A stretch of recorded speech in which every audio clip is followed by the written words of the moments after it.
এটা হলো দুনিয়ার ইতিহাস। ফেরাউনের যখন পতন হয়েছে, ফেরাউন একার পতন হয় নাই। ফেরাউনের সৈন্য বাহিনী, তার পেটুয়া বাহিনী, হামান, সবারই পতন হয়েছে। কাজে আমাদের দেশেও যারা স্বৈরাচার, ফ্যাসিস্ট, যারা জালেম, যারা শাপলার গণহত্যাকারী, এদের সাথে যারা বন্ধুত্ব রাখত, ওরাও অনেকেই দেশে নাই, পলায়ন করেছে। তাহলে এই সমস্ত সমস্যার কারণে বাংলাদেশ অর্ধশত বছর পাড়ি দিয়েছে, স্বাধীন হয়েছে, কিন্তু এখনো পর্যন্ত আমাদের রাস্তাঘাট, যানজট কোনো কিছুরই সমাধান হয় নাই। এর কারণটা হলো, আপনারা ভাববেন না 2024-এ বাংলাদেশ স্বাধীন হয়ে গেছে, বাংলাদেশ কোরিয়ার মতো হয়ে যাবে, চীনের মতো হয়ে যাবে, জাপানের মতো রাস্তাঘাট উন্নত হয়ে যাবে। এটা হবে না। বাঙালি জাতির ভাগ্য পরিবর্তন হওয়ার সম্ভাবনা কম, কারণ আমাদের মানসিকতা, আমাদের চিন্তা চেতনায় পরিবর্তন আসে নাই। সোজা সাপটা কথা, আমাদের এক আকাবির ছিলেন, বুজুর্গ, যার উপাধি ছিল হাফিজুল হাদিস। তালেবুল ইলম ভাইরা বলতে পারবেন তার নাম কি? আব্দুল্লাহ দরখাস্তি রহমতুল্লাহ আলাইহি। আমি একেবারে ছোট, এখানে আমার চেয়ে মুরব্বী অনেকেই আছেন, কিন্তু এরপরে বড় দুঃখ লাগে, আমাদের নতুন প্রজন্ম, মাদ্রাসার তালেবুল ইলম ভাইরা, তারা আমাদের আকাবিরিনদের জীবনী থেকে অনেক দূরে। আমরা আকাবিরদেরকে পড়ি না, আমরা আকাবিরদের ইতিহাস জানতে চাই না, আমরা মাদানী রহমতুল্লাহ আলাইহির বর্ণাঢ্য জীবন আমরা মোতালা করি না, আমরা শাহ আলী থানভী রহমতুল্লাহ আলাইহির জীবনী পড়ি না, শেখুল হিন্দকে আমরা তার পরিচয় জানি না। ও আমার কওমের ভাইয়েরা, তালেবুল ইলম ভাইয়েরা, কোন জাতি টিকতে পারে না যদি সে তাদের পিছনের বড়দের ইতিহাস ভুলে যায়। আজকে আমাদের সন্তানদেরকে, আমাদের নতুন প্রজন্মকে ইদানিং কালের ভাইরাল বক্তাদের নাম জিজ্ঞেস করেন, বলতে পারবে। কোন খেলোয়াড়ের নাম জিজ্ঞেস করেন, তাও বলতে পারে। কিন্তু শেখুল হিন্দের জীবনী যদি জিজ্ঞেস করা হয়, 70% তালেবুল ইলম জানেন। এই জন্য আমাদের কিবলা ঠিক নাই। আমরা কার পিছনে দৌড়াচ্ছি? একজন লক্ষ লক্ষ মানুষের সামনে বক্তব্য দিচ্ছে, সে যে মেডিসিন আমাদেরকে দিচ্ছে, সে কি আসলে ডাক্তার নাকি ডাক্তার না, সেটাও আমরা জানি। আমরা দেখি আমাদের মঞ্চে বসে আমার মতোই, আপনাদের মতোই টুপি পাঞ্জাবিওয়ালা, পাগড়িওয়ালা, সোনালী চশমাওয়ালা এমন এমন কথা বলেন যা পবিত্র কোরআনের আয়াতের খেলাফ, সাহাবে কেরামের আমলের খেলাফ, তাবেঈনদের ইজতিহাদের খেলাফ। আমরা দেওবন্দি চেতনা লালন করি, আহলুস সুন্নাত ওয়াল জামাতের আকীদা লালন করি। আমাদের সোজা কথা, একজন যত বড় পণ্ডিত হোক, যত বড় ডক্টর হোক, যত বড় প্রফেসর হোক, যত বড় শিক্ষিত হোক, আমার সাহাবীদেরকে, আল্লাহর নবীর হাতে গড়া সাহাবীদের আদর্শকে যারা মানে না, তারা কখনোই আমাদের আদর্শ হতে পারে না। আমরা সেই ইতিহাসগুলো জানি না বিধায় আমাদের সমাজে এখন বক্তব্য আসে যে কোরআন ধরলে ওযু লাগে না। এমনও বক্তব্য আসে কোরআন তাফসীর পড়া যাবে না, বান্ধাত্তা আমলের তাফসীর পড়া যাবে না। আপনি নতুন তাফসীর বলতে কাকে বুঝান? আপনি বাইজাবি মাইনাস করবেন, আপনি তাফসীরে রাজিকে মাইনাস করবেন, আপনি তাফসীরে ইবনে কাসিরকে মাইনাস করবেন, আপনি তাফসীরে কুরতুবীকে মাইনাস করবেন, আপনি তাফসীরে রুহুল মাআনিকে মাইনাস করবেন, আপনি আলুসিকে মাইনাস করবেন। কোশ্চেন কালেও না, দ্ব্যর্থহীন ভাষায় বলতে চাই, যারা এই সমস্ত আকাবিরিনদের তাফসীরকে মাইনাস করে, তাবেঈনদের তাফসীরকে মাইনাস করে, সাহাবায়ে কেরামের তাফসীরকে, ব্যাখ্যাকে মাইনাস করে, কেউ যদি সুন্দর ভাষায়, অত্যন্ত সুন্দর শালীন ভাষায় এবং চমৎকার অলংকারপূর্ণ ভাষা দিয়ে সুন্দর মিষ্টি করে যত সুন্দর করে বক্তব্য দাও না কেন, আকাবিরিনদেরকে মাইনাস করে নতুন করে থিওরি যদি কেউ মাঠে আসে, তোমার থিওরিকে গঙ্গায় ভাসিয়ে দেব। আমরা সাহাবায়ে কেরামের পিছনে আছি।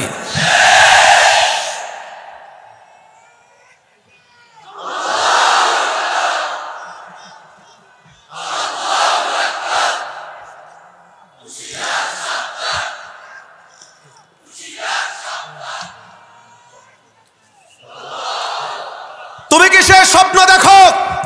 তুমি শেখুল হিন্দকে চেনো না? তুমি কিসের ইসলামী যুগ শাসনের স্বপ্ন দেখো? তুমি হুসাইন আহমদ মাদানীকে চেনো না? তুমি কিসের ইসলামী সমাজতন্ত্রের তুমি স্বপ্ন দেখো?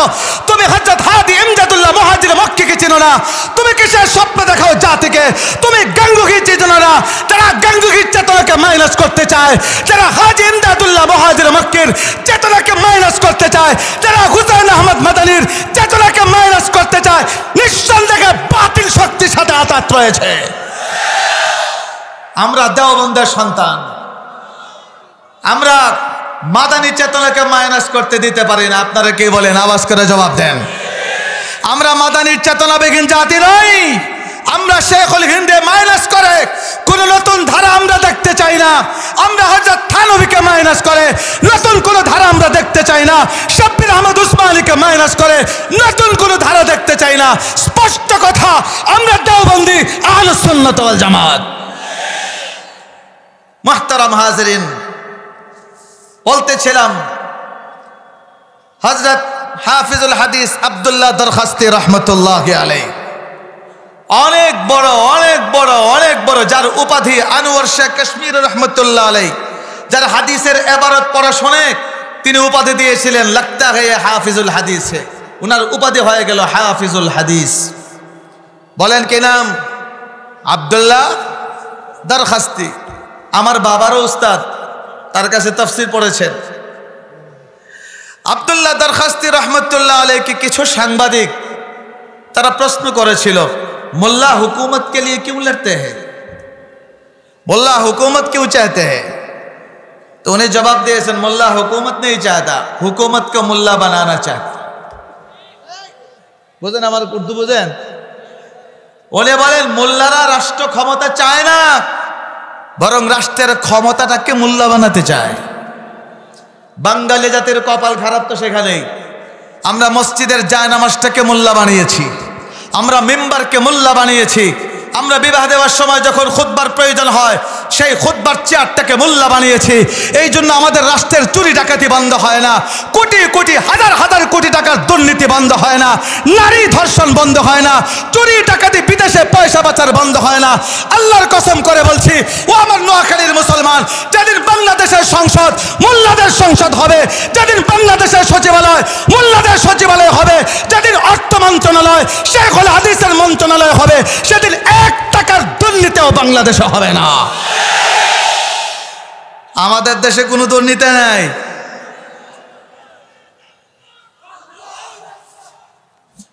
ভাই উলামায়ে দেওবন্দ বলে জিন্দাবাদ বলেন, বলেন আমার বলেন।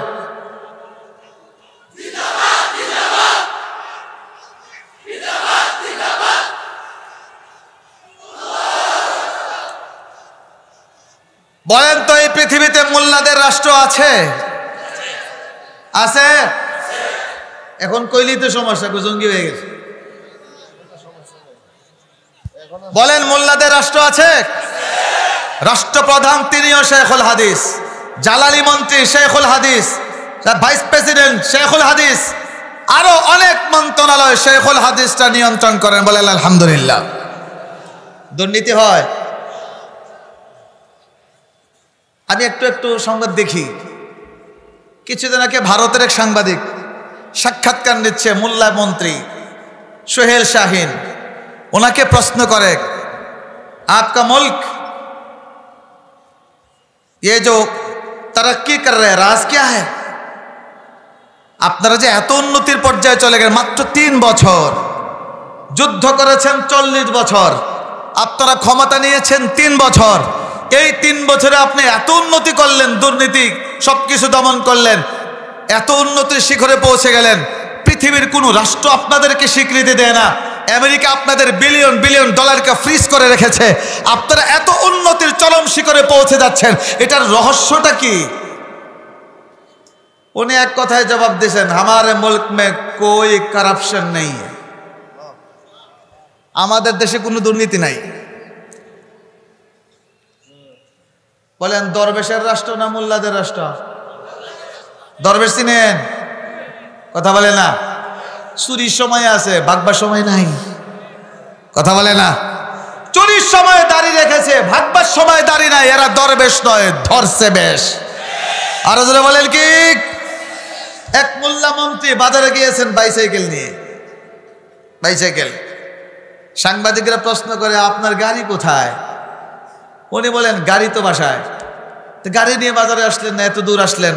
বলে, গাড়ি তো সরকার দিয়েছে আমাকে অফিস করার জন্য, আমাকে বাজার করার জন্য দেয় নাই। আমি যখন আমার ব্যক্তিগত বাজার করি তখন বাইসাইকেলে করি, আর যখন আমি অফিসে যাই সরকারি গাড়ি ব্যবহার করি। আর আমাদের রাষ্ট্র এমন হয়ে গিয়েছিল, একজন পিয়ন 400 কোটি টাকা। কাজে আমরা রাষ্ট্রে শান্তি চাই? শান্তি চান? দেশের উন্নতি চান? চুরি ডাকাতি বন্ধ হোক চান? দেশের সম্পদ পাচার বন্ধ হোক চান? বাংলাদেশের মানুষ মাথা উঁচু করে সাহস নিয়ে বাঁচবে চান? তাহলে রাষ্ট্রকে কি বানাতে হবে? একটা মন্ত্রণালয় বলবো, অর্থ মন্ত্রণালয় কি বানাতে হবে? প্রধানমন্ত্রীর চেয়ার কি বানাতে হবে? মোল্লা বলেন, আরো জোরে বলেন, কি বানাতে হবে? বাংলাদেশের জাতীয় সংসদকে কি বানাতে হবে? অর্থ মন্ত্রণালয় কি বানাতে হবে? শিক্ষা মন্ত্রণালয়কে কি বানাতে হবে? শিক্ষা মন্ত্রণালয়কে মোল্লা বানাতে হবে।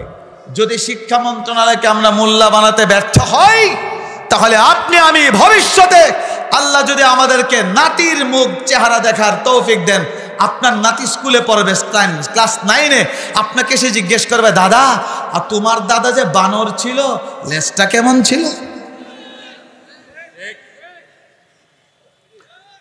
আমরা মানুষের সন্তান না বানরের সন্তান? আমরা আদমের সন্তান না বানরের সন্তান? কথা বলেন না।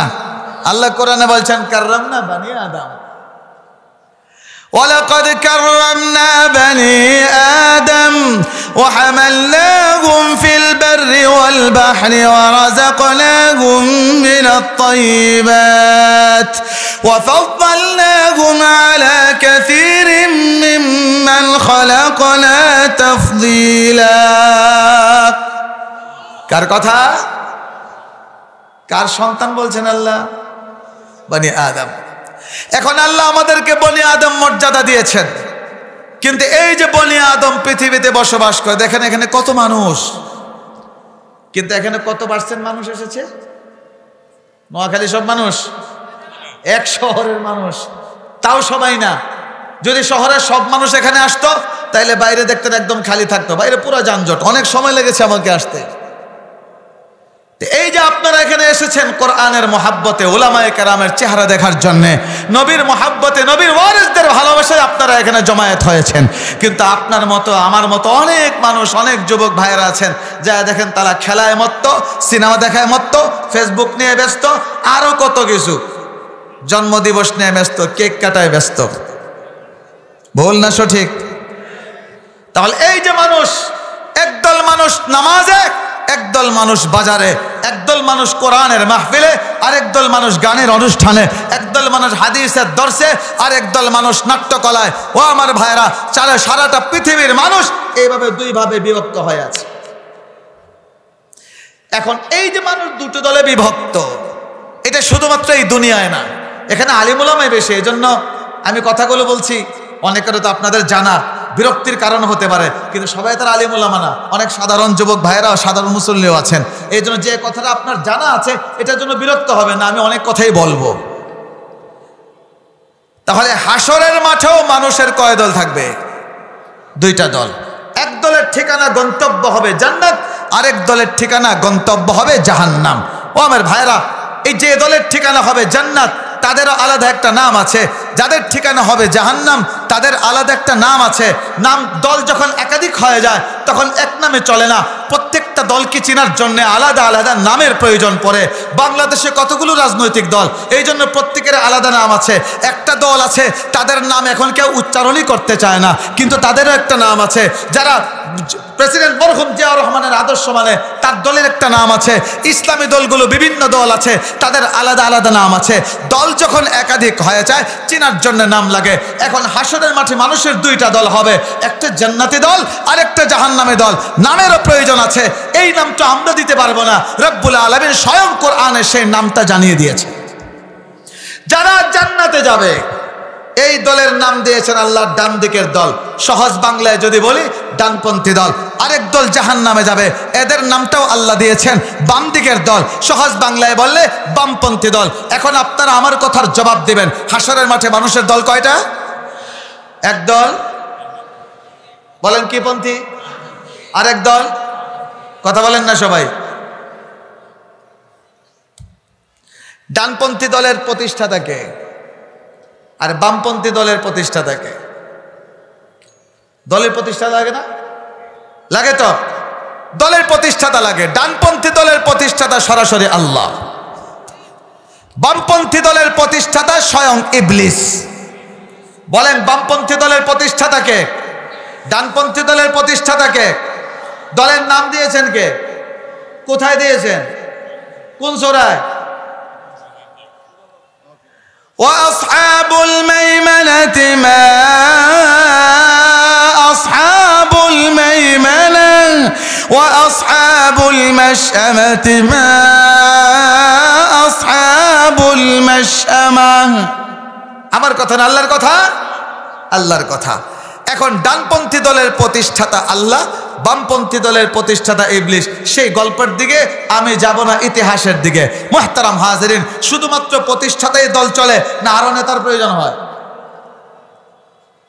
জেলা সভাপতি, উপজেলা সভাপতি, ওয়ার্ড সভাপতি, তারপরে কিলাকিলি। কথা বলেন না? দলে দলে কিলাকিলি হয় না?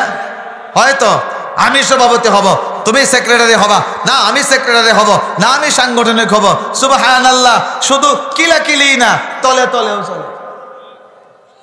তলে তলে কথাটা ভুলে গেলেন? আপনাদের নোয়াখালীর কৃতি সন্তানের মুখ দিয়ে বের হয়েছিল, তলে তলে। ভুলে গেছেন? বলেন তলে তলে কি চলে? সুবহানাল্লাহ।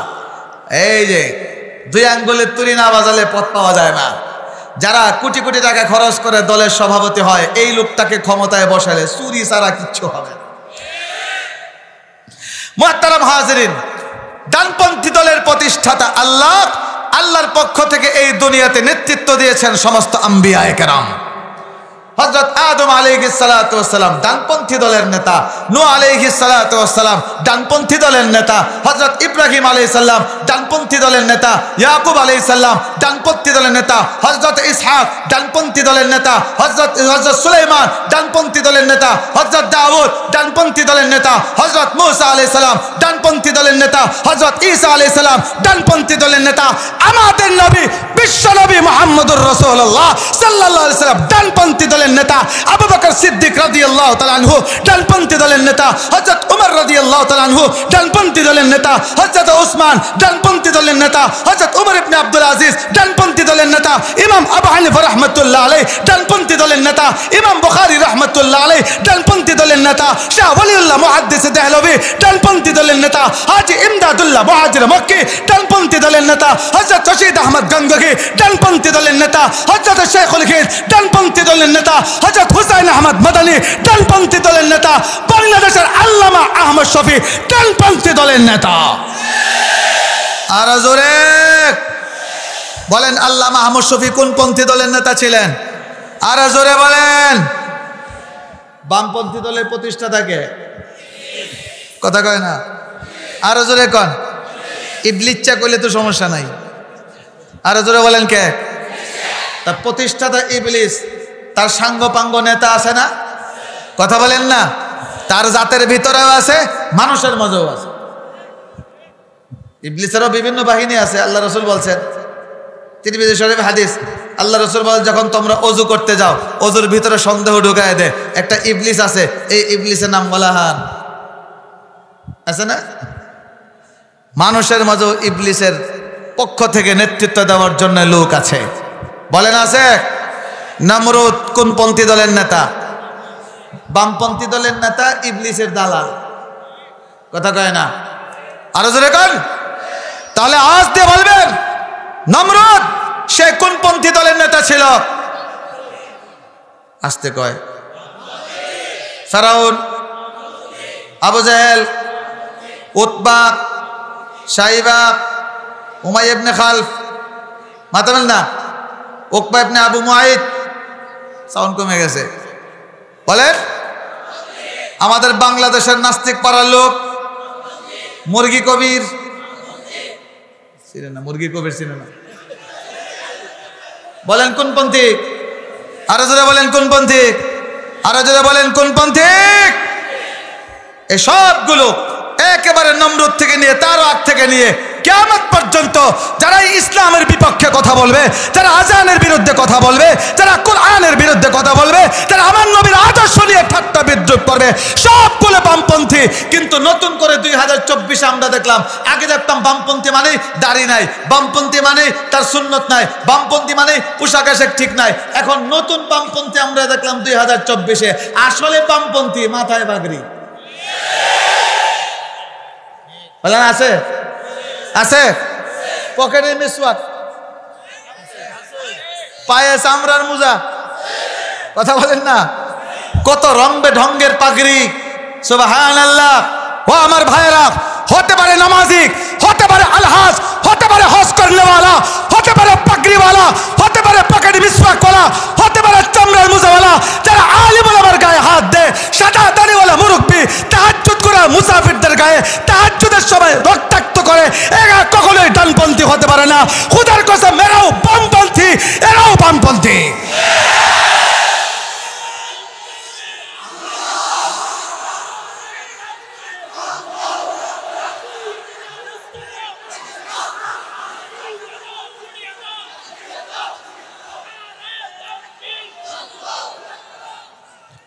আপনারা অনেকে তাদের নাম রেখেছেন এতাতি, আমি এতাতি বলি না, আমি নাম রাখছি আতাতি। বলেন কি নাম? আরো যারা বলেন কি নাম? আরো যারা বলেন কি নাম? এখন হাত উঠায় কেন? আমাদেরকে নরম মনে। আমরা তো আসলেই নরম, আমরা তো আসলে কি নরম। রেশমি সুতা দেখেছেন?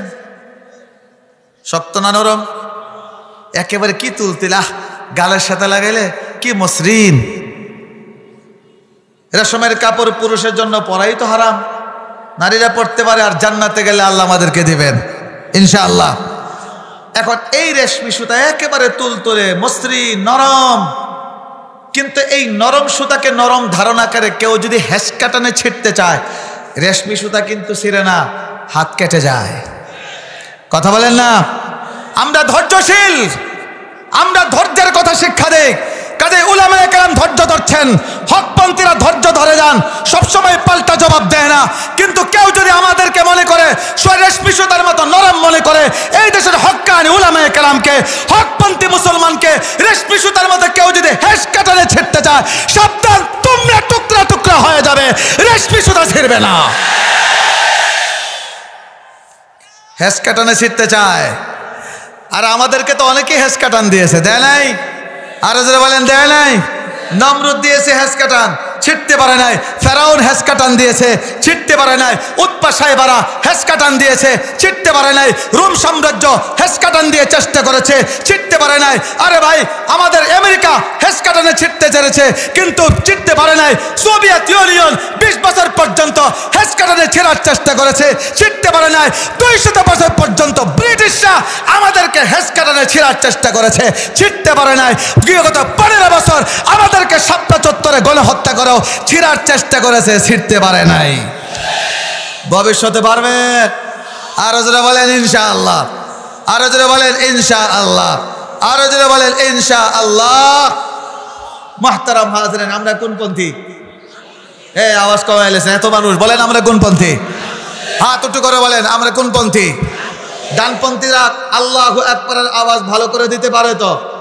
আমাদের দেশের আবহাওয়া দূষিত হয়ে গেছে। আমাদের হবিগঞ্জে একবার আমার আব্বাজি রহমতুল্লাহ আলাইহি একটা মিছিল করেছিলেন শুধুমাত্র কালিমার আওয়াজ দিয়া, লা ইলাহা ইল্লাল্লাহ, লা ইলাহা ইল্লাল্লাহ। আমার বাবারই শাগরিদ আল্লামা নূর হোসেন কাসিম রহমতুল্লাহ আলাইহি বললেন, হুজুর অত্যন্ত চমৎকার হয়েছে, কারণ দেশের আবহাওয়াটা দূষিত হয়ে গেছে। এই দেশের দূষিত আবহাওয়া শোধন করার অন্য কোনো ওষুধ নাই, এটা লা ইলাহা ইল্লাল্লাহ আর আল্লাহু আকবারের আওয়াজ দিয়ে শুদ্ধ করতে হবে। এত মানুষ এখানে ডানপন্থী দলের, তুই একটা তাকবীর দিয়ে বলেন আল্লাহু আকবার, আবার বলেন আল্লাহু আকবার, বলেন লা ইলাহা ইল্লাল্লাহ। আল্লাহু আকবারের ক্ষমতা আছে তো? কথা বলেন না আছে? এবার ঘটনা শুনেন।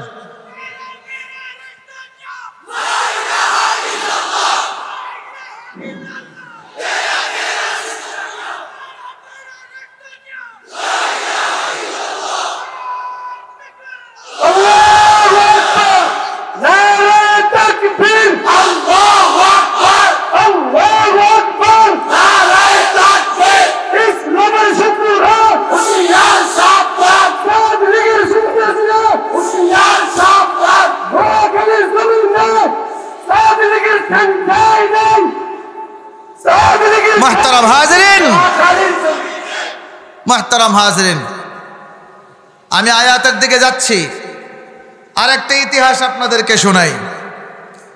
সূরাতুল আরাফের 157 নম্বর আয়াতের তাফসিরে ইবনে কাসির একটি ঘটনা লিখেছেন, রিওয়ায়াত বিভিন্ন সনদের উদ্ধৃতি দিয়ে বলেছেন, হাসান দরজার সনদে বর্ণিত। সেখানে আছে দুইজন সাহাবী, একজন হলেন হিশাম ইবনুল আস আল উমাবি রাদিয়াল্লাহু তাআলা আনহু, ওনার সাথে আরেকজন সাহাবী, তার নাম উল্লেখ নাই। এই দুইজন সাহাবী রোম সম্রাটের দরবারে গেল। বলেন কোন সম্রাট? কিন্তু সরাসরি সম্রাটের সাথে সাক্ষাৎ করা যায় না, আগে অন্য আরেকজন নেতাকে বা কোনো গভর্নরকে বা কোনো প্রাদেশিক সরকারকে ধরতে হয়। তো ওনারা প্রথমে চলে গেলেন দামেস্কের যে গভর্নর ছিল তখন জাবালার দরবারে দুইজন সাহাবী উপস্থিত হলেন। এখন হিশাম ইবনুল আস বলেন, আমরা যখন দরবারে প্রবেশ করলাম, লক্ষ্য করে দেখলাম আমাদের সামনে যে গভর্নর জাবালা বসা, তার টুপি কালো, তার জামা কালো, তার সমস্ত কাপড় কালো, তার ঘরের পর্দাগুলো কালো, তার বিছানার চাদরগুলো কালো, তার পিছনে যে গালিচা বিছানো সেগুলো কালো, ঘরের সব কিছু কালো। আমরা দেশও আগে বছরে একবার কালো হইতে, এখন হয় না।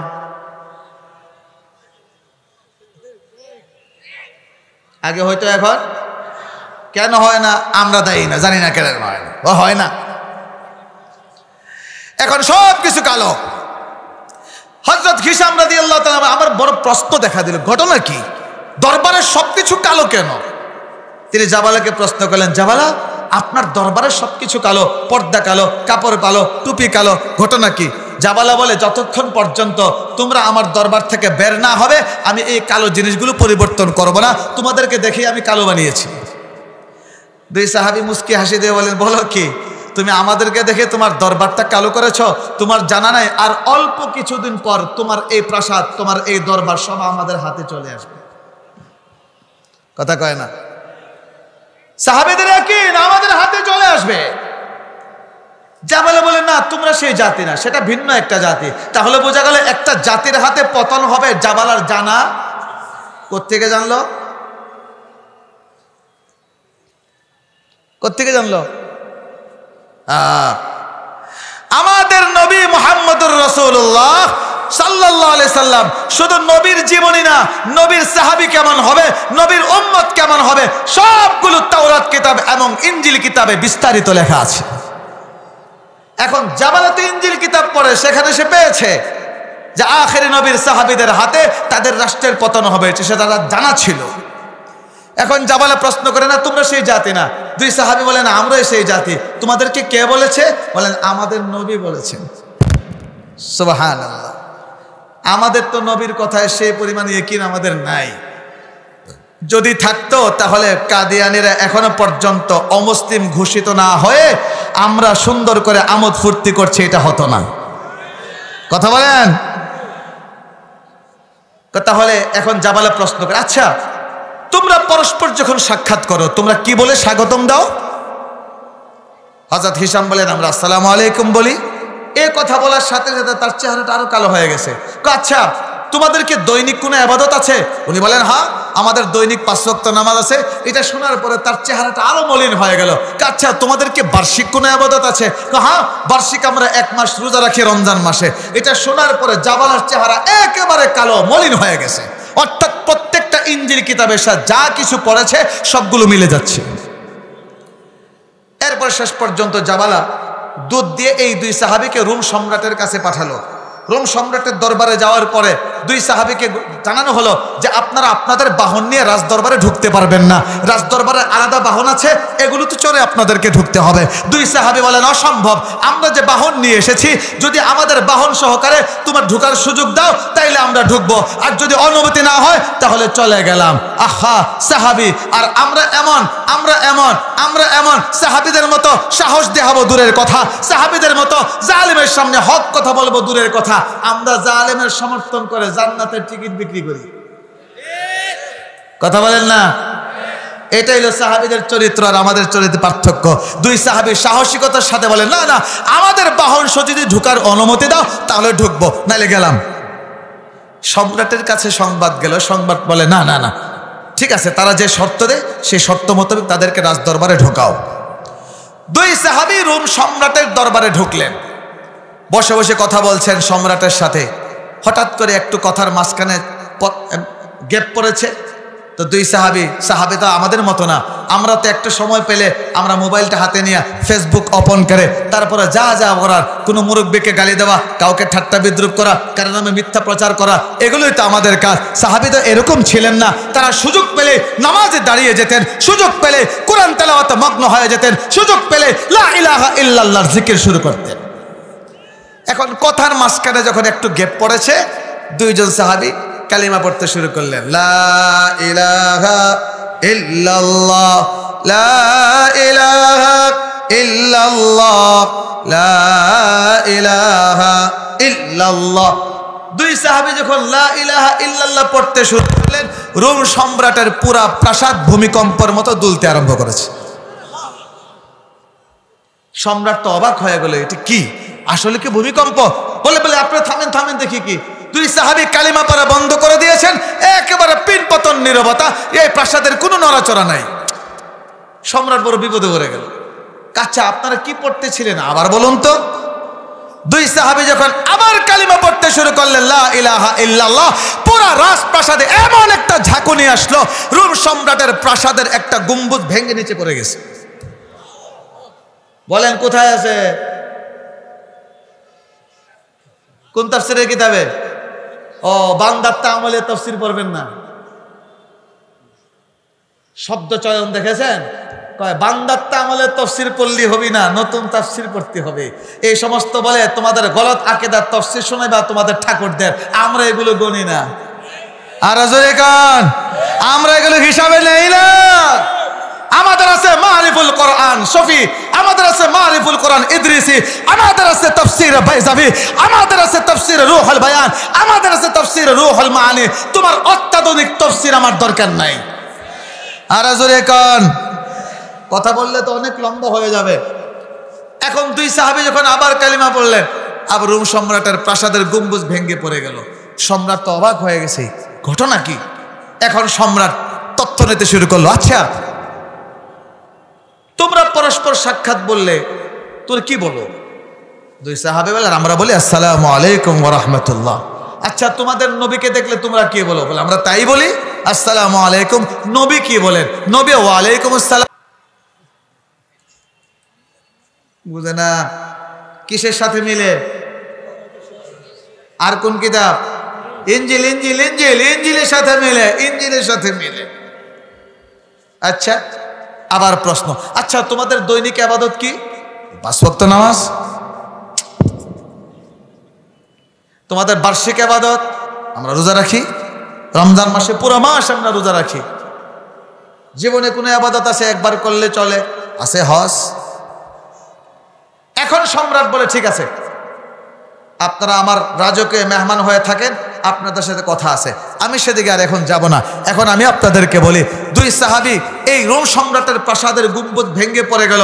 বলেন বোমা হামলা করে, গ্রেনেড হামলা করে, সাউন্ড গ্রেনেড দিয়া, ককটেল দিয়া, বুলেট দিয়া, সে তাহলে এই মেডিসিন কি? সবাই বলেন না, এত মানুষ। আরো জোরে বলেন কি?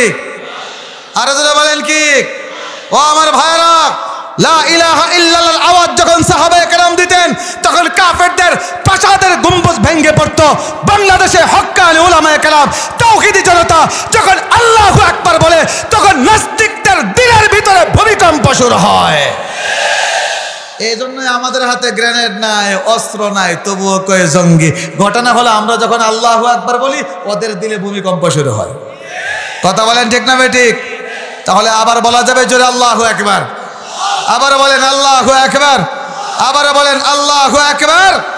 ও আমার ভাইরা, ডানপন্থী দলের পুরস্কার আছে। কি পুরস্কার? হ্যাঁ, এখন মাদ্রাসা ছাত্র তো বড় মুসিবত, আর কি আমরা জানি তো। বলেন ডানপন্থী দলের পুরস্কার কি? জান্নাতে কি আছে? ডানপন্থী দলের মানুষ এরা দুয়ুফুর রহমান, আল্লাহর মেহমান। আবার এই ডানপন্থী দলের আরেকটা নাম আছে হিজবুল্লাহ। তাহলে ডানপন্থী দলের 3টা নাম, একটা হলো ডানপন্থী, আর একটা হলো আল্লাহর মেহমান, আর একটা হলো আল্লাহর সৈনিক। বলেন কয় নাম? ডানপন্থী দলের কয় নাম? এখন মেহমান যদি আপনি আমার ঘরে আসে, আপনি এমনি বসায় রাখবেন চেয়ারে, না প্রথমে তাকে ভালোবাসার ব্যবস্থা করবেন? আমরা কি ব্যবস্থা করি? সেগুন কাঠের চেয়ার, বার্মায়া সেগুন, তারপরে চিটাগাঙ্গের সেগুন, তারপরে আরো স্টিলের অনেক চেয়ার ফার্নিচার আমরা সুন্দর করে বসাই। আমার মেহমান আছে, প্রথমেই একজন ভদ্র মানুষের দায়িত্ব হলো তার ভদ্রতার পরিচয়। মেহমান ঘরে আসলে সুন্দর করে বসার জায়গা দিবেন। রব্বুল আলামিন বলেন, যারা ডানপন্থী দলের মানুষ আমি আল্লাহকে সন্তুষ্ট করেছে, আমি আল্লাহর মেহমান। পৃথিবীর মানুষ তোমরা কাঠের চেয়ারে তোমাদের মেহমান বসাই, তা আল্লাহ বলেন আমি আমার মেহমানকে স্বর্ণের চেয়ারে বসাবো। على سرر موضونة متكئين عليها متقابلين يطوف عليهم ولدان مخلدون بأكواب وأباريق وكأس من معين। মাদ্রাসা ছাত্র তো অর্থ জানেনি আপনারা। আল্লাহ পাক রব্বুল আলামিন বলেন, ডানপন্থী দলের মানুষ যখন আমার কাছে আসবে আমি প্রথমে তাদেরকে মেহমানদারি করব, আমি প্রথমে তাদেরকে আপ্যায়ন করব, আমি প্রথমে তাদেরকে স্বর্ণের চেয়ারে বসবো। সেই স্বর্ণের চেয়ারে তারা পরস্পর মুখোমুখি হয়ে অত্যন্ত আরামে হেলান দিয়ে চেয়ারে বসবে। আমি তাদের জন্য চিরকুমার জান্নাতের মাটি দিয়া জান্নাতের খাদেম তৈরি করেছি, যারা জীবনে কোনোদিন বৃদ্ধ হবে না, এরা বয়স্ক হবে না, এদের সৌন্দর্য নষ্ট হবে না, এদের চেহারার গ্লেজ নষ্ট হবে না, এদের শরীরে কোনো গামের দুর্গন্ধ নাই, এদের মুখে সুগন্ধি। একটা জান্নাতের খাদেম যদি দুনিয়াতে একবার থুতু নিক্ষেপ করে পুরাটা পৃথিবী মেশকে আম্বরের সুঘ্রাণে সুবাসিত হয়ে যাবে। বলেন কোন পন্থীর জন্যে? আরাজ দিয়ে বলেন কোন পন্থীর জন্যে? আল্লাহ বলেন শুধু তাই না, একটা মেহমানকে চেয়ারে বসাই দায়িত্ব শেষ হয় না। ভদ্র মানুষ যদি হয়, গরমকাল যদি হয়, মেহমান তার ঘরে আসবে, প্রথমে দুপুরবেলা ট্যাঙ্ক শরবত, রুহাবজা শরবত দিয়ে তাকে আপ্যায়ন করবে। রব্বুল আলামিন বলেন আমিও তোমাদেরকে জান্নাতে আপ্যায়ন করার জন্য জান্নাতের শরবতের ব্যবস্থা করেছি। এত স্পেশাল শরবত, যেই শরবত পান করলে তোমাদের ঠান্ডা লাগবে না, তোমাদের মাথাও নষ্ট হবে না। এখন একটি ইতিহাস বাস্তব ঘটনার সম্মুখীন হয়েছিলাম, আপনাদেরকে শোনাই। আমাদের হবিগঞ্জে একটা এলাকা আছে মিরপুর। বলেন কি পুর? মিরপুর। ঢাকাতে আছে মিরপুর, আমাদের হবিগঞ্জেও আছে। মিরপুর এলাকার এক লোক একদিন একটা ফতোয়ার জন্য আসছে আমাদের কাছে। আমরা বেশ কয়েকজন উস্তাদ বসা। ফতোয়াটা হলো যে তার বউ কি আছে নাকি তালাক হয়ে গেছে। কি ব্যাপার ঘটনা? হুজুর আমি মানুষ খুব ভালো না, আমি রাতের বেলা দোকানদারি করি আর মাঝে মাঝে একটু জুয়া খেলতে বসি। জুয়াতে যদি জিতি তাহলে তো ভালো, যদি কখনো হেরে যায় তখন হেরে যাওয়ার দুঃখ কষ্ট ভুলে থাকার জন্যে। বুঝেন নাই আপনারা? এটা কি মদ আর মুতে কোনো ব্যবধান আছে? কথা বলেন না। মদের ফুটা কাপড়ও লাগলে নামাজ হয় না, মুতের ফুটা কাপড়ও লাগলেও নামাজ হয় না। কাজে বিধানের দিক থেকে, আহকামের দিক থেকে মদ আর মুত একই জিনিস। কাজে যারা মজা করে মুত খাও তোমরা আসলে, যারা মদ খাও তোমরা আসলে মুত খাও। আরেকদিন খেলায় হারলাম, আমি বোতল খাইছি। এখন আমি তো বলতে পারি না, আমি রাতে ঘরে গেছি রাত 2টার সময়। আমার ম্যাডামকে ডাক দিলাম, ম্যাডাম যখন দরজা খুলছে আমি দেখি আমার মা দাঁড়ায় আছে। তখন আমি বলছি মা গুড নাইট, আম্মা তুমি কেমন আছো? এখন আমার বউরে যে আম্মা কইলাম, বউ আছে? বাস্তব ঘটনা বলছি। তাহলে একটা লোক তার স্ত্রীকে আম্মা বলে ডাক দিয়েছে কি খায়া? কথা বলেন না। তাহলে কি নষ্ট হয়ে যায়?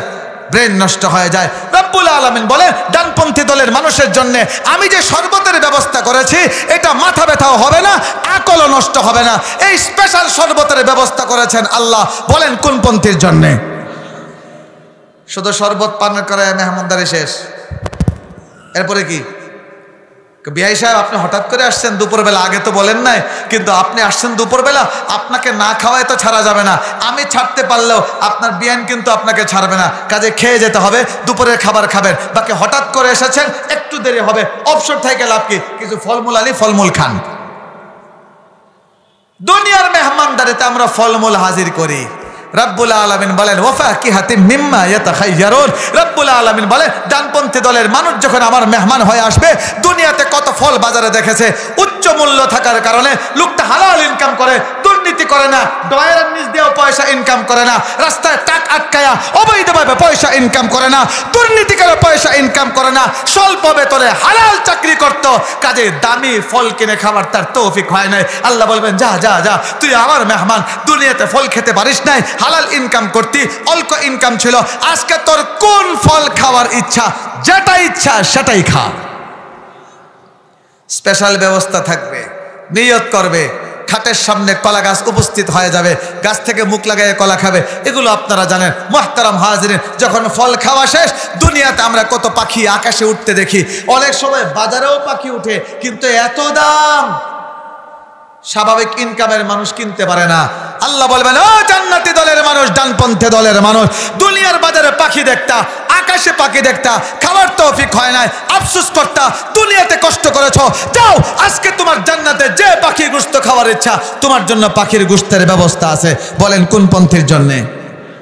জান্নাতের শরবত, জান্নাতের ফলমূল, জান্নাতের পাখির গোশত খাওয়ার পরে শরীরে শক্তি হবে, জান্নাতের যুবক, জান্নাতি শক্তি। ও আমার ভাইয়েরা, শক্তি ব্যয় করার জায়গা লাগে।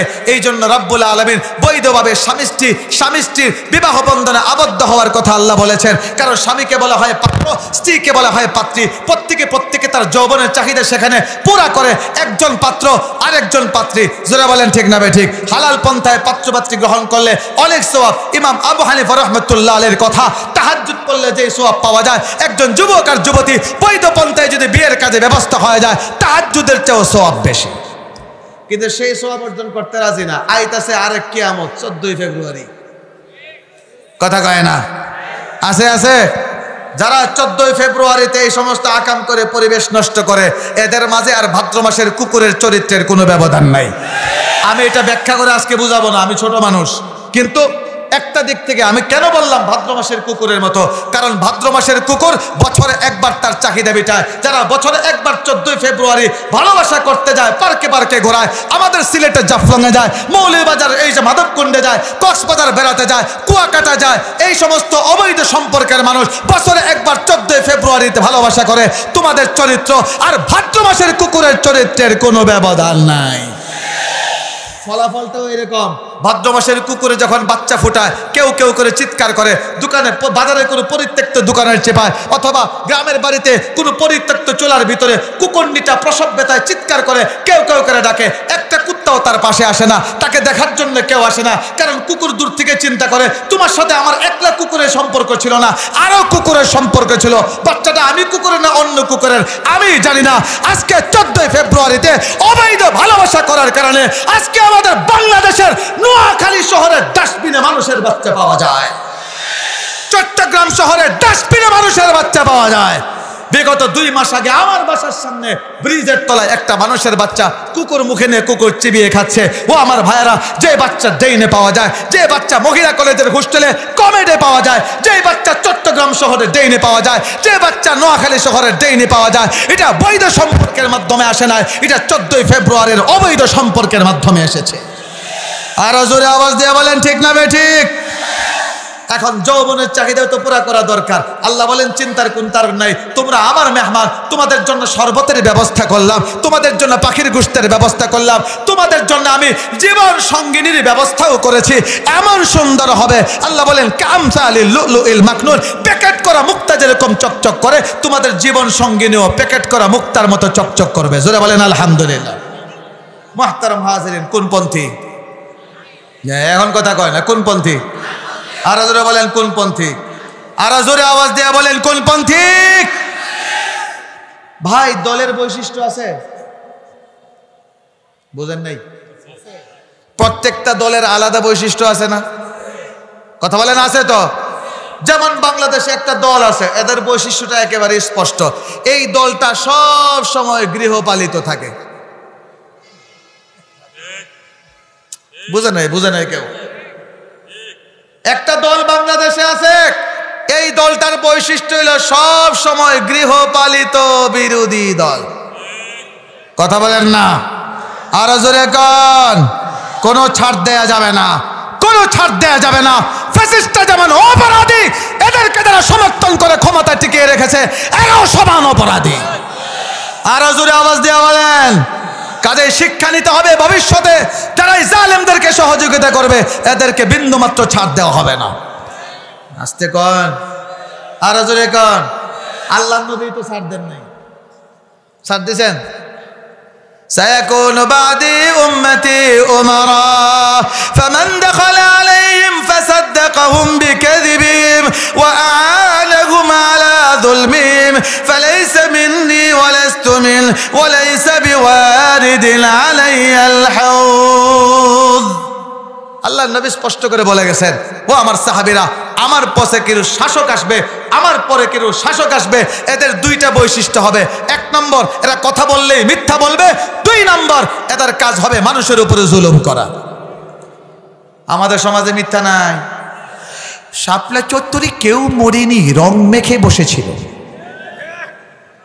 ইবলিস মনে হয় শুই না কয়, ইবলিস জীবনে কত মিথ্যা কথা কইলাম, এত বড় মিথ্যা কথা আমিও জানি না। আর জোরে কান, শাপলা চত্বরে কেউ মরেনি। সত্য কথা না মিথ্যা কথা? এই পৃথিবীর ইতিহাসে সব থেকে বড় মিথ্যা কথা যারা বলবে শাপলা চত্বরে কেউ মরেনি। আর আমরা বলি না না, এই বিগত সরকারের আমলে জালেমদের বিরুদ্ধে অনেকে নির্যাতন সহ্য করেছেন, অনেকেই জেলে বন্দী হয়েছেন, অনেক রিমান্ডের অকথ্য যন্ত্রণা তারা সয়েছেন, কিন্তু সবার কষ্টকে একত্র করলেও শাপলা চত্বরের কুরবানির সমান হবে না। আজকে যারা স্বাধীনতার কথা বলছেন, এই স্বাধীনতার বীজ বপন হয়েছে, এই স্বাধীনতার চারা রোপণ করেছিলেন আল্লামা মুহাম্মদ শফি রহমতুল্লাহ আলাইহির নেতৃত্বে, জুনায়েদ বাবনগরের নেতৃত্বে। শব্দের শহীদানরা তাদের শরীরের রক্ত দিয়ে এই স্বাধীনতার বীজ লাগিয়েছেন, যার চারা ফলেছে 2024-এর 5 আগস্ট। জোরে বলেন ঠিক না বেঠিক? শাপলা চত্বরে রক্ত নদী বেয়ে নতুন স্বাধীনতা অর্জন হয়েছে। কাজে পিছনের ইতিহাস ভুললে হবে না, পিছনের ইতিহাস ভুললে হবে না, পিছনের ইতিহাস ভুললে হবে না। ও আমার ভাইয়েরা, আমরা মনে রাখবো করায় গন্ডায় যারা শাপলা চত্বরে রক্ত ঝরিয়েছে, বাংলার মাটিতে তাদের বিচার হবেই হবে ইনশাআল্লাহ। মিশা কথা আছে তো। আরেকটা হলো জুলুম করা। আহা, কত উলামায়ে কেরামকে কতভাবে জুলুম করেছে। এই জন্য আল্লাহর নবী বলেন, এক ধরনের শাসক যাদের কাজ হবে মিথ্যা বলা, যারা মানুষের উপরে জুলুম করবে। নবী বলেন, যারা এই মিথ্যুক শাসকদেরকে সমর্থন করবে, জালেমদেরকে সমর্থন করবে, নবী বলেন এ আমার নয়, আমিও তার না, এবং সে আমার হাউজে কাউসারের পানির অংশীদার হবে না। কাজে আমরা নবীর হাত থেকে কাউসারের পানি চাই। হাত তুলে দেখেন কে কে চান। বলেন, নবীর হাত থেকে হাউজে কাউসারের পানি চাই। আরো জোরে বলেন চাই। তাহলে শর্ত হলো, কোন মিথ্যাবাদী কোন শাসককেও সমর্থন করা যাবে না, কোন জালেমকেও সমর্থন করা যাবে না। যারাই মিথ্যাবাদীকে সমর্থন করবে, জালেমকে সমর্থন করবে, নবী বলেন হাউজে কাউসারের পানি পাবে না। নবীর হাদিস আপনাদেরকে শোনাইলাম, সিদ্ধান্ত নেওয়ার দায়িত্ব আপনাদের। মুহতারাম হাজিরিন, তাহলে দলের বৈশিষ্ট্য থাকে তো, আবার ভুলে গেছেন। বাংলাদেশে একটা দল আছে, এদের বৈশিষ্ট্য হলো সব সময় গৃহপালিত বিরোধী দল। এক এক দলের এক একটা বৈশিষ্ট্য আছে না নাই? এখন ডানপন্থী দলের বৈশিষ্ট্য কি বলেন? বলেন বলেন। এবার আল্লাহ বলছেন, শোনাবো। সূরাতুল মুজাদালার শেষে আল্লাহ বলছেন, لا تجد قوما يؤمنون بالله واليوم الآخر يوادون من حاد الله ورسوله ولو كانوا آباءهم أو أبناءهم أو إخوانهم أو عشيرتهم أولئك كتب في قلوبهم الإيمان। আমার কথা না, আল্লাহর কথা।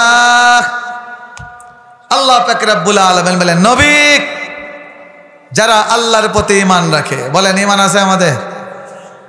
কথা বলেন না। আল্লাহর প্রতি বিশ্বাস আছে? আল্লাহ কতজন? আরো যারা বলেন কতজন? আল্লাহর অস্তিত্বে আমরা বিশ্বাস করি তো? বিশ্বাস করে না কারা? কথা কয় না? কারা বিশ্বাস করে না? আরো জোরে কোন কারা বিশ্বাস করে না? বামপন্থী নাস্তিকেরা বিশ্বাস করে না, কয় আল্লাহ নাই।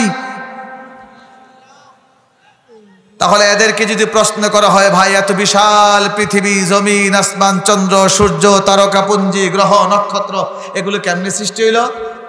এটা তো একেবারে সহজ, আপনারা তো স্টাডি করেন না। কেমনে? কয়টা হলো হাজার হাজার হাজার হাজার হাজার হাজার বছর আগে একটা মহা বিস্ফোরণ হয়েছিল। সেই বিস্ফোরণের ফলে অটোমেটিক পৃথিবীটা তৈরি হয়ে গেছে। এটাকে বলা হয় গাঁজাখুরি কথা। আমি সেই বিশ্লেষণে যাচ্ছি না, যৌক্তিক কে অযৌক্তিক এটা পরে, কিন্তু আমার বক্তব্য হলো, যারা আচ্ছা দেখেন, আমরা মুসলমানরা বলি পৃথিবী সৃষ্টি করছেন আল্লাহ, হিন্দুদেরকে জিজ্ঞেস করলে কি বলবে? ভগবান। এরা কি বলবে? ভগবান। যদি খ্রিস্টানদেরকে জিজ্ঞেস করবেন ওরা বলবে গড, ইহুদিদেরকে জিজ্ঞেস করেন তারাও বলবে আল্লাহ। অর্থাৎ যারা ধার্মিক, যারা ধর্ম মানে, প্রতিটা ধর্মের মানুষ বিশ্বাস করে এই পৃথিবীর একজন সৃষ্টিকর্তা আছেন। বাকি পদ্ধতি কি এটার মধ্যে বেশ কম আছে। আমরা বিশ্বাস এককভাবে আল্লাহ সৃষ্টি করেছেন, কিন্তু হিন্দুরা বলে না না আরো 33 কোটি দেবতাও আছে, এটা তাদের বিশ্বাস। তাহলে পৃথিবীর সব ধর্মের মানুষ, মুসলমানরাও পৃথিবী সৃষ্টির রহস্য তালাশ করে মহান রব্বুল আলামিনের মহান কুদরতের ভিতরে। হিন্দুরাও বিশ্বাস করে মহান ভগবানের মহান কুদরতের ভিতরে। খ্রিস্টানরাও বিশ্বাস করে এই পৃথিবী সৃষ্টির রহস্য মহান রব্বুল আলামিনের কুদরতের ভিতরে। তাহলে পৃথিবীর সমস্ত ধর্মের মানুষ পৃথিবী সৃষ্টির রহস্য তালাশ করে মহান রব্বুল আলামিনের ক্ষমতার ভিতরে, মহান রব্বুল আলামিনের কুদরতের ভিতরে। আর নাস্তিকরা এই পৃথিবী সৃষ্টির রহস্য তালাশ করে বোমা বিস্ফোরণের ভিতরে। এই জন্য আমাদের কথা, এই পৃথিবীতে যত জঙ্গিবাদী ঘটনা ঘটে, যত সন্ত্রাসী কর্মকাণ্ড হয়, যত বোমাবাজি হয়, সবগুলোর পিছনে নাস্তিকরা দায়ী, নাস্তিকরা দায়ী, নাস্তিকরা দায়ী। আর জোরে আওয়াজ দিয়ে বলেন ভাইয়েরা আমার, পৃথিবীতে শান্তির দরকার আছে। আমরা শান্তি চাই। শান্তি দিবেন কে? এমনি এমনি আল্লাহ মূলনীতি বলে দিয়েছেন, إن الله لا يغير ما بقوم حتى يغيروا ما بأنفسهم وإذا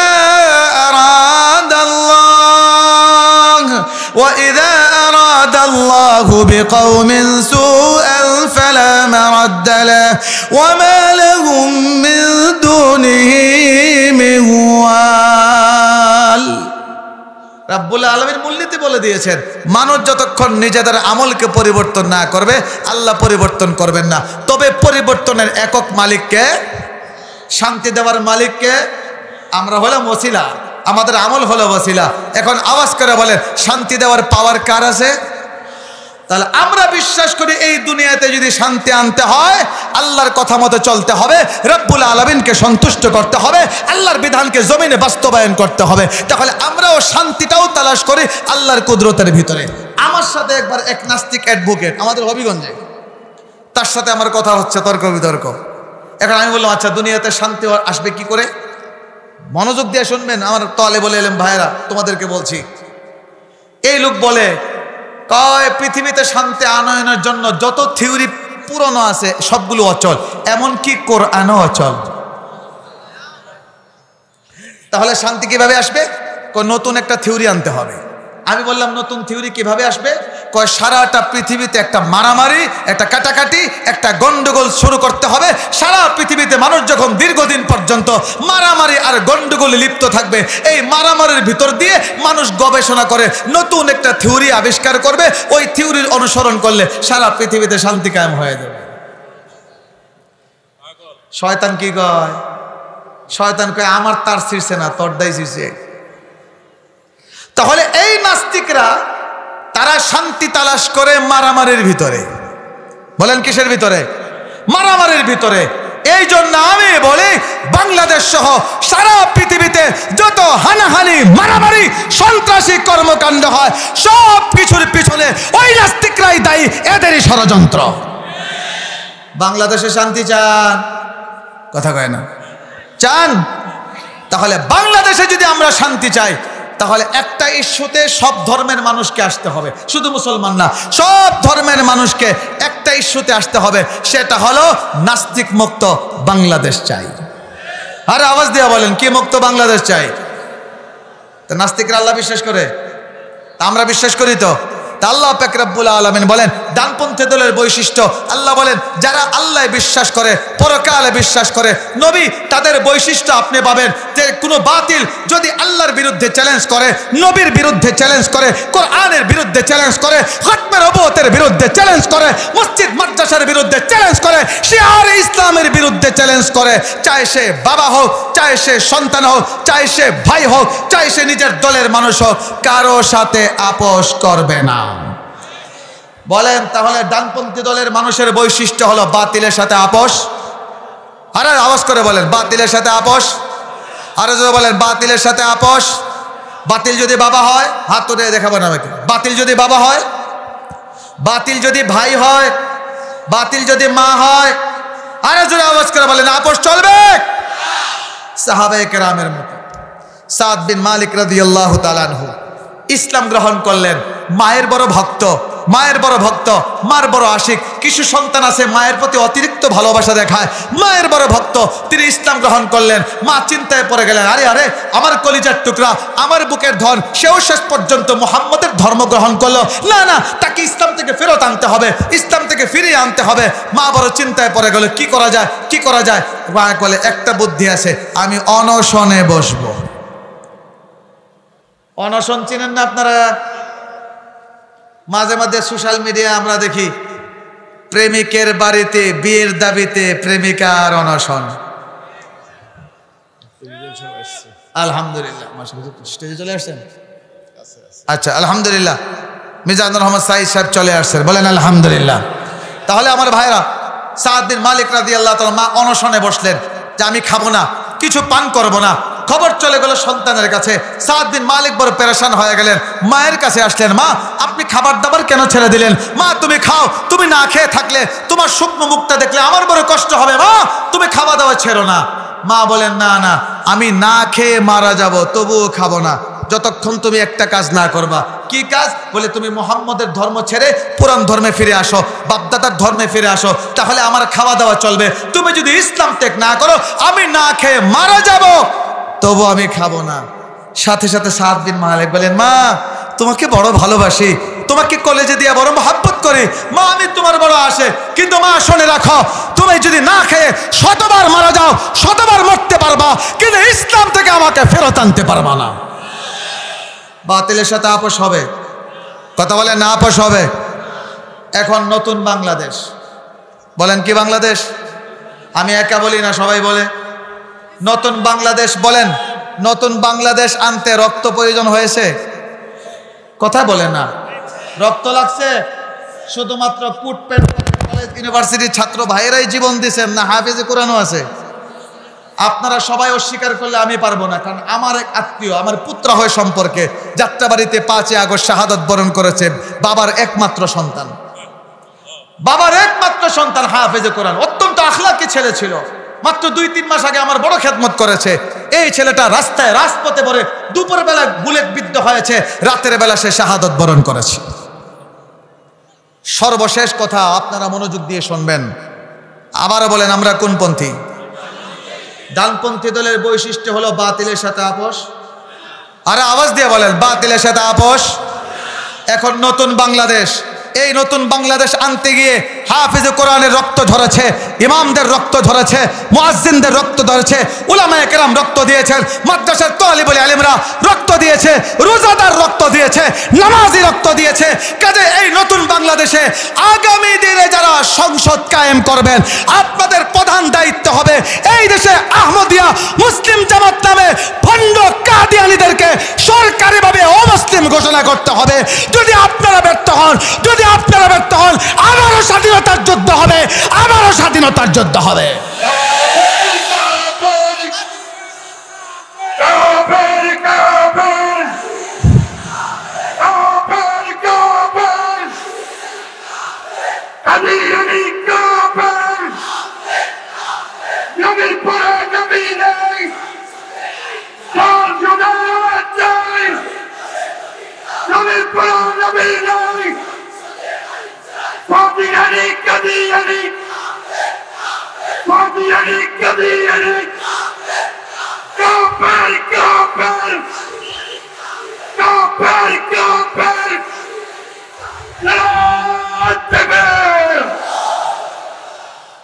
মুহতারাম হাজরিন, আমরা আপোষহীন হব হযরত বারা ইবনে আব্দুল্লাহর মতো। হযরত বারা ইবনে আব্দুল্লাহ রাদিয়াল্লাহু তাআলা আনহু বুড়ানা যুবক সাহাবী। বলেন কি সাহাবী? কথা বলেন না। সিদ্ধান্ত দেন মুরব্বীরা, কিন্তু পট পরিবর্তন করে যুবকরা। বলেন কারা? একটা ঘটনা আপনাদেরকে বলি। আমার আব্বা যে বছর ইন্তেকাল করেন, এই বছরই কুরবানির ঈদের সময় আমার কিছু যুবক মুসল্লি তারা আব্বাজির সাথে সাক্ষাৎ করতে গেল। তো অনেক কথাবার্তা, এক পর্যায়ে তারা যখন রাষ্ট্র নিয়ে প্রশ্ন করলো, হঠাৎ করে আমার আব্বা অসুস্থ ছিলেন, খুব শরীর কাঁপছে, চেয়ার থেকে দাঁড়ায় গেছেন, শুধু একটা কথা বলছিলেন, এই জালেমের পতন কোনো বড় শক্তির হাতে হবে না, বাচ্চা বাচ্চা পোলাপানের হাতে হবে। আমি এই কথাটা ভুলে গেছিলাম, কিন্তু দেশ যখন স্বাধীন হলো মসজিদে গেলাম, ওই ছেলেগুলো আমার কাছে আসছে, হুজুর আলহামদুলিল্লাহ ওয়া আখিরু দাওয়ানা আনিল হামদুলিল্লাহি রাব্বিল আলামিন, আসসালামু আলাইকুম ওয়া রাহমাতুল্লাহি ওয়া বারাকাতুহু। এটা একটু সম্মানিত হলে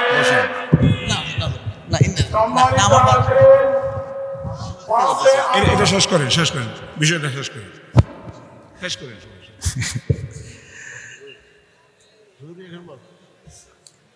আমার কাছে সুয়ে আদব মনে হয়, এখানে হুজুর ইজাজত দিবেন।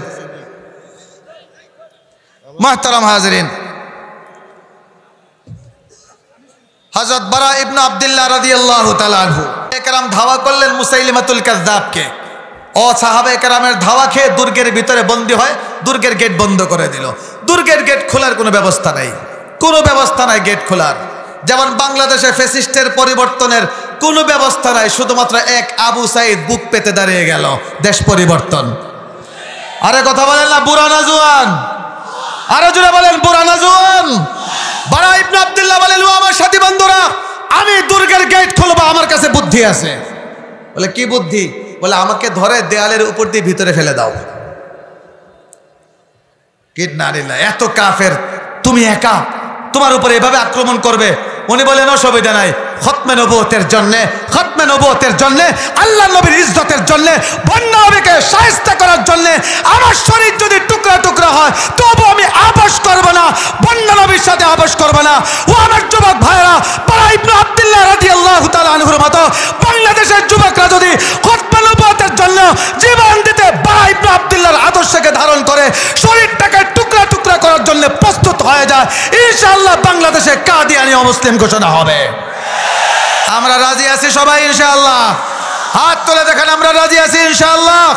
বলেন বাতিলের সাথে আপোষ চলবে, বলেন কাদিয়ানের সাথে আপোষ চলবে, বন্যা নবীর সাথে আপোষ চলবে, নাস্তিকদের সাথে আপোষ চলবে, যারা তাবলীগ জামাতকে বিভক্ত করে আলেমদের বিরুদ্ধে ব্যবস্থা নিয়েছে এদের সাথে আপোষ চলবে। আল্লাহ আমাদের এই হাতকে কবুল আর মঞ্জুর করুন। ওয়া আখিরু দাওয়ানা আনিল হামদুলিল্লাহি রাব্বিল আলামিন, ওয়াসসালামু আলাইকুম ওয়া রাহমাতুল্লাহি ওয়া বারাকাতুহু।